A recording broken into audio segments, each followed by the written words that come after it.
আমরা দেখেন আপনি জানেন যে কিন্তু কানপুরে কিন্তু কি হওয়া কথা ছিল, কিন্তু এটা বিসিবি থেকে বা এটা বৈষম্যের কারণে হয় নাই।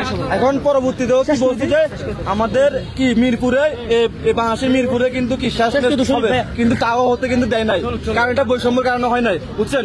এখন সাকিব ভাই বলছিল, আপনি দেখেন গত একটা ইন্টারভিউতে সাকিব ভাই বলছিল যে আমার ক্যারিয়ারে যদি কোনো কি লাস্ট আনতে চাই তাহলে আমি সেটা চ্যাম্পিয়ন ট্রফিতে কি টানবো।